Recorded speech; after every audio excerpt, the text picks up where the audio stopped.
Otra cosa muy importante, la cuestión de la progresividad de la ideología. La iglesia tenía una idea teleológica de la historia, es decir, todo surgía con la creación de Dios y terminaba en el juicio final. Y aquí viene la idea de progreso.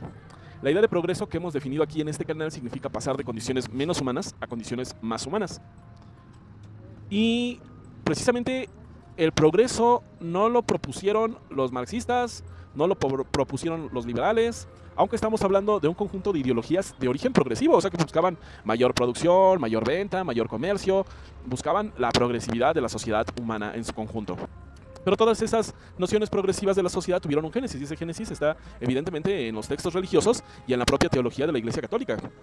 Recordémonos quién fue la madre maestra que nos enseñó a leer y a no olvidar como civilización el alfabeto logofonético legado por los griegos. ¿Quién fue la madre maestra que nos legó el derecho de gentes que hoy se convirtieron en los derechos humanos? ¿Quién conservó el arte de la arquitectura desde los griegos hasta la fecha, dando origen a grandes catedrales, templos, hostales, hospicios, hospitales, etcétera? Y es entonces aquí donde viene la hipótesis central de Thomas H. Woods, que económicamente es un hombre imbuido por el liberalismo y el ultracapitalismo, casi tipo Javier Milei, y escribe este fabuloso libro, independientemente de sus orígenes ideológicos de su autor, sobre cómo la Iglesia Católica construyó la civilización occidental, que vuelvo a hacer énfasis que esa es la civilización en la que nosotros vivimos, en la que nosotros estamos parados. Porque de repente dudaba que si esta persona era un religioso o era un sacerdote. Las notas musicales, nos empieza a hablar en su libro que estoy comentando aquí, cómo se empiezan a traducir los textos de Platón, de Aristóteles, que habían conservado a su vez los musulmanes, y se empiezan a traducir a todas las lenguas vernáculas. Cómo no solamente se compila la Biblia, sino que se compilan una serie de libros, se concentra la gran cantidad de conocimiento.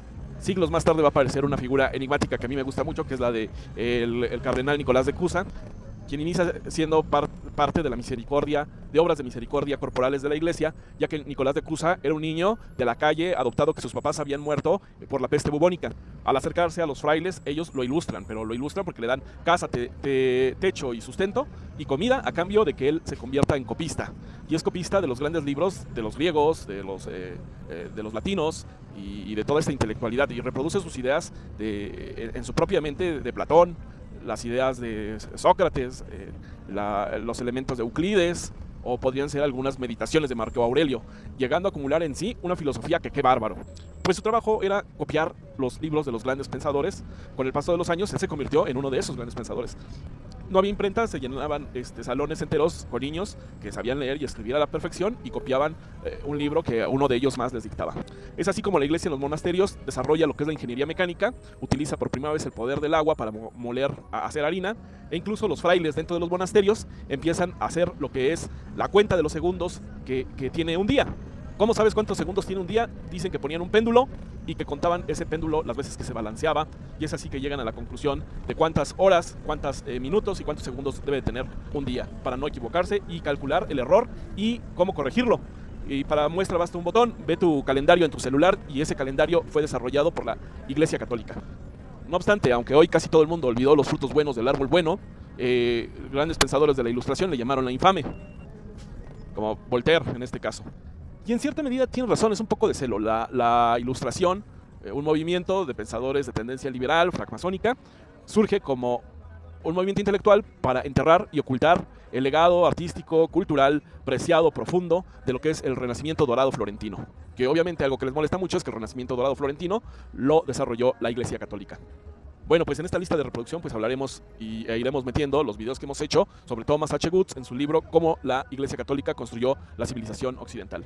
Otra cosa que es maravillosa es que el libro se puede, si son unos excelentes buscadores, se puede comprar en Amazon, o hasta incluso les va a dar un mal consejo, por ahí alguien lo tiene en PDF y es fácil de localizar.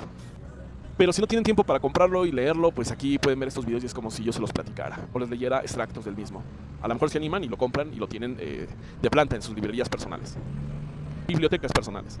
Pues sin más, los dejo con la lista de reproducción de Thomas H. Woods en cómo la Iglesia Católica construyó la civilización occidental. La civilización occidental es esta, en la que vivimos, en la que estamos ahorita presentes. Les mando saludos, muchas gracias.